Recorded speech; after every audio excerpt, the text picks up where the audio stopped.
Okay हजुरलाई स्वागत छ यस भिडियोमा। आज मैले विश्वको इतिहास सम्बन्धी केही महत्त्वपूर्ण प्रश्नहरू लिएर आएको छु। साथमा ब्याकग्राउन्डमा बेस्ट हिन्दी लभ म्युजिक छ है, र यहाँ मैले 20वटा प्रश्नहरू राख्नेछु। तपाईँहरूले यसको एन्सर कतिवटा मिलाउनुहुन्छ र लास्टमा म अन्त्यमा चाहिँ यसको एन्सरहरू हजुरलाई भन्नेछु। क्वेसन नम्बर पहिलो क्वेसन हाम्रो रहेको छ, पहिलो प्रश्न रहेको छ, कुन सभ्यतामा, यो सायद इङ्ग्लिस होला, यसलाई म इङ्ग्लिस बनाउँदैछु, टाइम्स न्यू रोमन बनाऊ। ओके, कुन सभ्यतामा टिट फर ट्याट न्याय व्यवस्था प्रचलनमा थियो भनेको छ। यसमा छ अप्सनमा मेसोपोटामिया, सिन्ध घाटी, मिस्र, रोम। यसको 4वटा अप्सनहरू छ। यसको सही जवाबहरूलाई थाहा छ भने कमेन्ट गर्नु होला। क्वेसन नम्बर 2, प्रश्न नम्बर 2मा गएँ हामी। म चाहिँ प्रश्न नम्बर 2मा गएँ र छिटो कपडा बुन्ने मेसिन, यो छिटो कपडा बुन्ने मेसिन, यो फ्लाइङ स्टल हो। यसलाई पनि मैले यो सायद अघि टाइप गर्ने बेला फ्लाइङ सटल कसले आविष्कार गरेका हुन् भन्छ। छिटो कपडा बुन्ने मेसिन फ्लाइङ सटल कसले आविष्कार गरेका हुन्। यसको अप्सनहरू रहेको छ, कमा हार ग्रिन्डा, ख ग्राम बेल, वाट राइट, जोन के है। अनि 3 नम्बरको प्रश्न छ, अमेरिकी स्वतन्त्रता सङ्ग्राम कति वर्ष चलेको थियो। अप्सनहरू छ 5 वर्ष, 6 वर्ष, 7 वर्ष, 8 वर्ष है। त्यसै गरी क्वेसन नम्बर 4मा छ, मानिस स्वतन्त्र जन्मन्छ तर सर्वत्र साङ्लाले बाँधिन्छ, यो भनाइ कसको हो भनेको छ। अप्सनहरू रहेको छ भोल्टेयर, रुसो, मन्टेस्क्यू, थोमस पेन। ओके, त्यसै गरी प्रश्न नम्बर 5, प्रथम विश्वयुद्ध सन् ड्यासमा सुरु भएको थियो भने ड्यास दिनसम्म चलेको थियो भन्छ। यसको अप्सनहरू रहेछ 1914 जुलाई 28, 1521 दिनसम्म चलेको थियो भने, अर्कोमा पनि 1914 जुलाई 28मा त्यो चाहिँ 1651 दिनसम्म चलेको हो। अनि त्यसपछि 1918 जुलाई 18मा, अनि यो चाहिँ 1561 दिन। त्यसै गरी घमा 1918 जुलाई 18 अनि 1651। यसको राइट एन्सर हजुरलाई थाहा छ भने कमेन्ट गर्नु होला। र मैले फेरि पनि भने यसको यिनी सबै प्रश्नहरूको राइट एन्सर चाहिँ म लास्टमा एकपटक यो प्रश्नहरू सकाइसकेँ, 20वटा प्रश्नहरू चाहिँ मैले वाचन गरिसकेँ भने अन्त्यमा चाहिँ मैले सबैको राइट एन्सर भन्नेछु र हजुरहरूले चाहिँ आफूलाई टेस्ट गर्नु होला कतिवटा मिल्छ हजुरहरूको है, कमेन्ट गर्नु होला। त्यस्तै इटालीको प्रश्न नम्बर 6मा गएँ म, इटालीको साहित्यमा पुनर्जागरण ल्याउने प्रमुख 3 व्यक्तिहरू तलका मध्ये कुन होइन भनेको छ है। याद गर्नु होला कुन व्यक्ति होइन भनेको छ। त्यसमा दाँते छ, पेट्राक, अनि बोकासियो र रुसो छ। त्यसै गरी प्रश्न नम्बर 7, पुनर्जागरणको सुरुवात कुन देशबाट भएको थियो। अप्सनहरू छ बेलायत, जर्मनी, इटली र फ्रान्स। त्यसै गरी म्याग्ना कार्टा परिणामस्वरूप, म्याग्ना कार्टाको परिणाम चाहिँ यो चाहिँ के भन्छ, मानव अधिकारको पहिलो दस्तावेज थियो जुन, त्यसको परिणामस्वरूप प्रचलनमा आएको असाधारण क्षेत्राधिकार रिट चाहिँ कुन हो भन्छ। अनि उत्प्रेषण, अनि परमादेश, प्रतिदेश, त्यस्तै गरी बन्दी प्रत्यक्षीकरण कुन चाहिँ यसको राइट एन्सर हो है। 4वटा अप्सनहरू भने मैले। त्यस्तै रक्तिम आइतबार, यसलाई चाहिँ यो सायद इङ्ग्लिसमा रक्तिम आइतबार लेखेको, यसलाई पनि मैले चेन्ज गरेर के रहेछ, ब्लडी सन्डे विश्वको कुन ऐतिहासिक घटनासँग सम्बन्धित छ भन्छ। यो ब्लडी सन्डे चाहिँ कुन घटनासँग सम्बन्धित छ भनेको छ। अप्सनहरू छ रुसी क्रान्ति, फ्रान्सेली राज्य क्रान्ति, अमेरिकी स्वतन्त्रता सङ्ग्राम तथा भारतीय स्वतन्त्रता सङ्ग्राम कुनसम्म छ।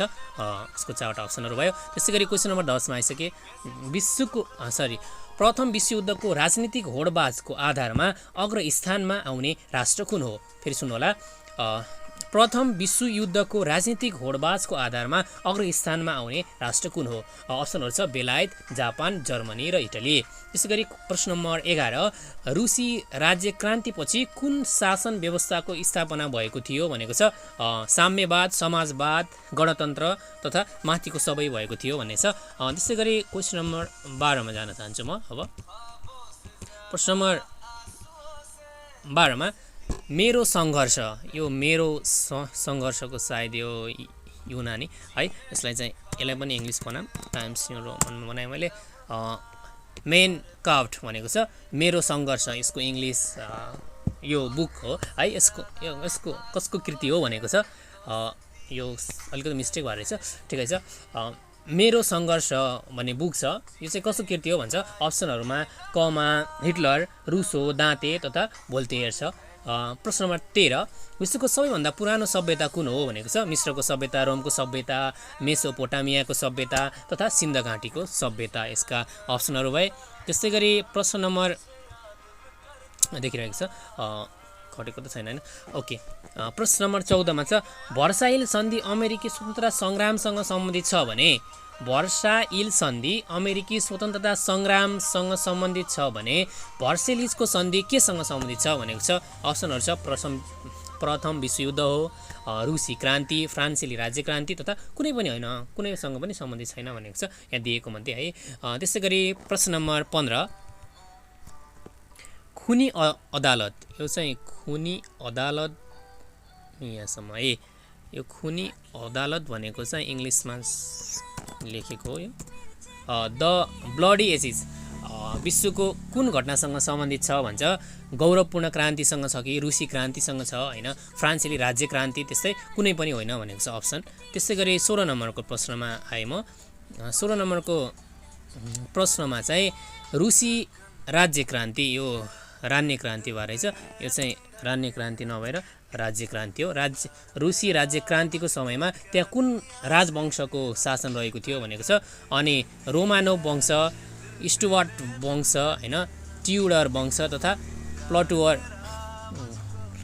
वंश भनेको छ अप्सनहरू चाहिँ। त्यसै गरी प्रश्न नम्बर 17, प्रश्न नम्बर 17 मा छ युनानी वर्णमालाको चौथो अक्षरलाई के भनिन्छ। अल्फा, बिटा, गामा, डेल्टा है अप्सनहरू। त्यसै गरी प्रश्न नम्बर 18, ओके। प्रश्न नम्बर 18 मा रहेको छ मिश्रको राजालाई के भनिन्थ्यो। फरा भनिन्थ्यो कि सूर्यको छोरा अथवा सक्चरा, फेमुदु है। त्यसै प्रश्न नम्बर 19, कोरियालाई जापानी उपनिवेशबाट स्वतन्त्र गराउन नेतृत्व गर्ने नेता को हुन् भनेको छ।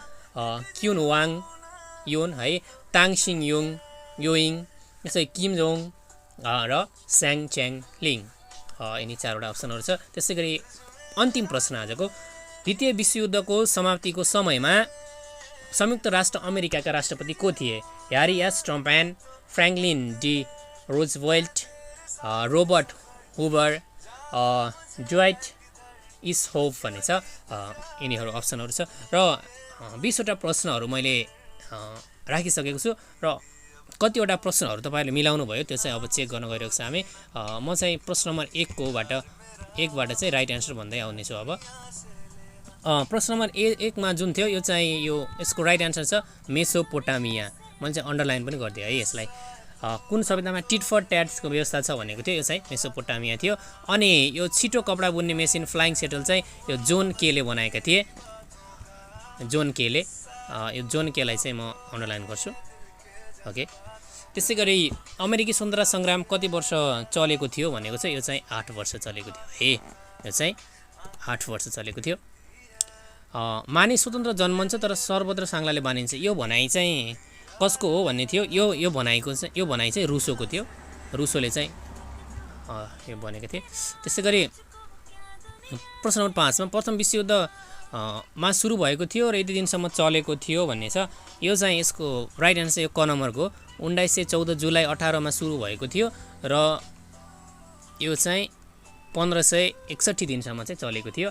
त्यस्तै गरी 6 नम्बरमा इटालीको साहित्यको पुनर्जागरण ल्याउने 3 व्यक्तिमा तलको कुन व्यक्ति पर्दैनन् भनेको छ। यसको एन्सर पनि रुसो नै रहेको छ। माथिको एउटा क्वेसनको अर्को क्वेसनको एन्सर पनि रुसो नै थियो होइन।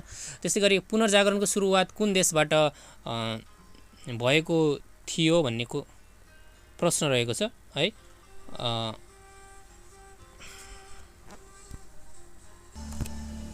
ओके सरी, अलिकति नेटवर्कमा समस्या भएको थियो, ठिकै छ।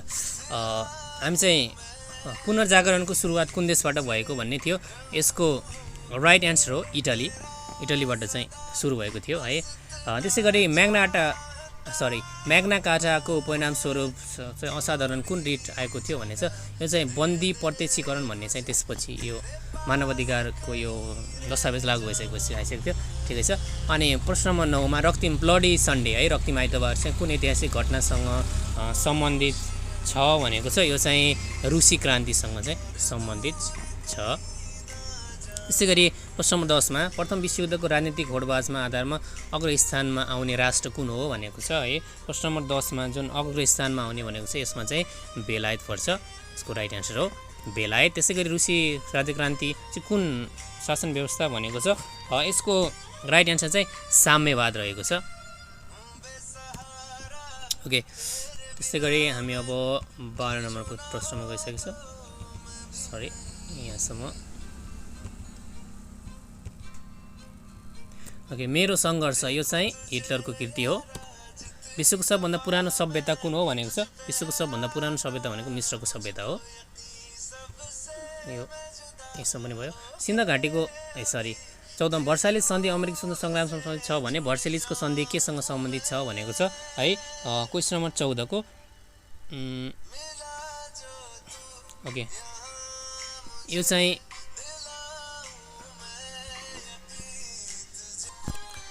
यसको राइट आन्सर रहेको छ प्रथम विश्वयुद्ध। हजुरलाई थाहै छ होला यो चाहिँ। त्यसैगरी खुनी अदालत चाहिँ केसँग सम्बन्धित छ भनेको छ। यो चाहिँ यसको आन्सर हो गौरवपूर्ण क्रान्तिसँग सम्बन्धित छ। त्यसैगरी अर्को छ रुसी राज्यक्रान्तिको समय त्यहाँको कुन राजवंशको थियो भने चाहिँ यहाँ पनि रोमानोभ वंश है। यसको राइट आन्सर। युनानी वर्णमालाको चौथो अक्षरलाई के भनिन्छ भन्छ। यसको आन्सर हो राइट आन्सर के हो डेल्टा। यस। त्यसैगरी मिश्रको राजालाई के भनिन्थ्यो भनेको छ। मिश्रको राजालाई चाहिँ फराहा भनिन्थ्यो। कोरियालाई जापानको उपनिवेशबाट चाहिँ यो चाहिँ किमजोङ है। किमजोङले चाहिँ जापानको उपनिवेशबाट चाहिँ मुक्त बनाएको थियो। त्यस्तै द्वितीय विश्वयुद्धको समाप्तिपछि यो चाहिँ ह्यारी एस ट्रम्प्यान भन्ने यिनी चाहिँ राष्ट्रपति थिए। ओके, 20वटा प्रश्नहरूको चाहिँ मैले सही जवाब भनिसकेँ। हजुरहरूले चाहिँ कतिवटा मिलाउनु भयो भनेर चाहिँ कमेन्ट गरिदिनु होला। त्यसैगरी आजको भिडियो हेरिदिनु भएकोमा हजुरहरूलाई धेरै धेरै धन्यवाद र यस्तै अरू भिडियोको लागि यो च्यानललाई चाहिँ सब्स्क्राइब गरिदिनु होला। धन्यवाद।